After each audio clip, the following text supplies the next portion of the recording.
Have you ever used Mod Podge on fabric? Then you know the struggle when it dries. It's stiff, it kind of cracks when you bend it. Sometimes even sewing through it makes it difficult. I've even broken some needles before trying to do it. So I have a little hack today. I use something a little bit unexpected. I mix fabric softener into my Mod Podge, and what it does is, honestly, you're gonna have to see it to believe it. Let's get started.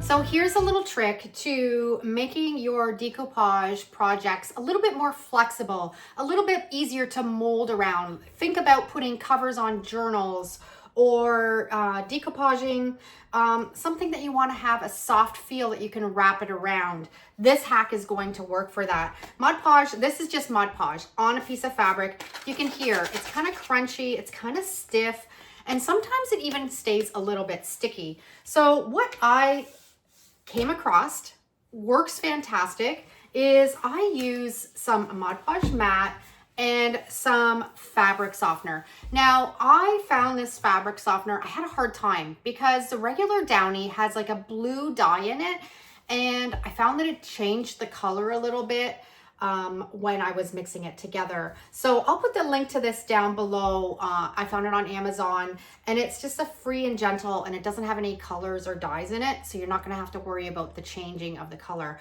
I also have started using this in my fabric paint. If you haven't seen that video, fantastic technique. I'll put the QR code here. You can actually paint your furniture with some fabric softener. Great technique. But what we're going to do, I've got a little dish here. We are going to add, it's a 2-to-1 ratio, 2 parts Mod Podge. So I've got a tablespoon here. Of course, you're just going to mix up what you need for your project. So we're going to do 2 tablespoons of the Mod Podge.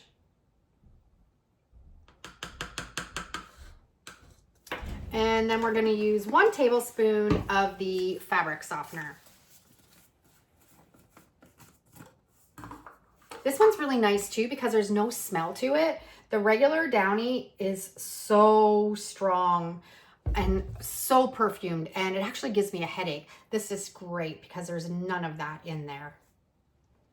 Okay, we're just going to mix this together. So what this is doing is the fabric softener is loosening up the fibers in your fabric and allowing it to soak in and become more pliable and more soft and get rid of that crunchy, stiff feeling that Mod Podge sometimes does. We're just gonna mix it together really well. I have a piece of cotton here, and you want to, I'm just going to decoupage a napkin on here. Of course, you can do this with paper, you can do it with decoupage paper, tissue paper, whatever you're using for your project. But to show this, I'm going to use a piece of napkin. I've got 1 ply from this napkin. I just took the 1 ply apart. I'm not going to wreck this one because I can use it on another project, but it was 2 ply. So I took the back ply off. Always save that back ply because I make my own DIY custom napkins, which is another great technique. I'll put the QR code here for that one. But we're going to just use a square out of this, and we're going to decoupage it onto the fabric. And then we'll do a side-by-side comparison, and I'll show you the regular, just Mod Podge with the fabric softener. Okay, let's clean up, and we'll start applying this to the fabric. Now we just want to apply that onto our fabric. Nice even coat. You can fool around with this mixture. If you want something really soft and subtle, you can maybe do a 1-to-1 ratio. Just kind of play around with it and see what works for the project that you're working on. We're going to bring this right out to the edge. This almost kind of acts like a fabric medium and allows it to dry nice and soft and doesn't have that crunchy feeling, which I really don't like, especially when I'm making covers for journals and stuff, I don't like that crunchy feeling when I'm picking up my journals. And this eliminates that completely. Okay. We're just gonna lay the napkin in. I like using my brayer. Press it right in. Try to get all the bubbles and wrinkles out.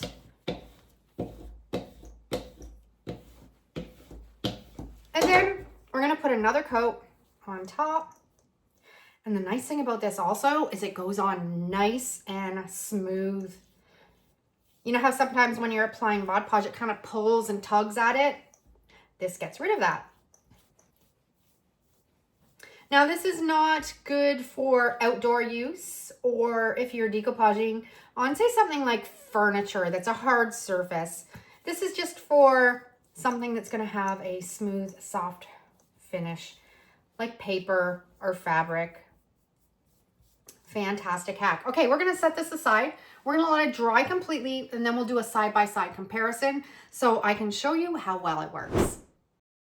Okay, we've got the fabric softener one dried, and you're gonna see the difference now. This is the Mod Podge. See how it's not bending?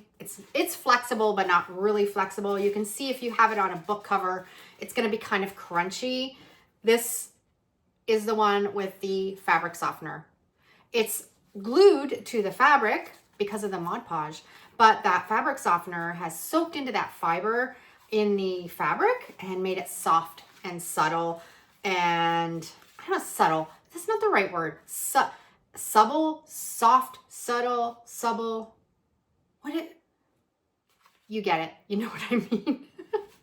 It's sometimes hard trying to get these words to spew out when I'm on camera here talking. But you can see how fantastic and fabulous this is, and you need to try it. It's even better if you can find the fabric softener that doesn't have any smell in it or dye. Works fantastic. So you can think maybe lace or appliques or decoupage papers that you want to stitch around with your sewing machine and not be hard on needles. Works fantastic. So that's it. Who knew a little bit of fabric softener could make such a big difference in Mod Podge?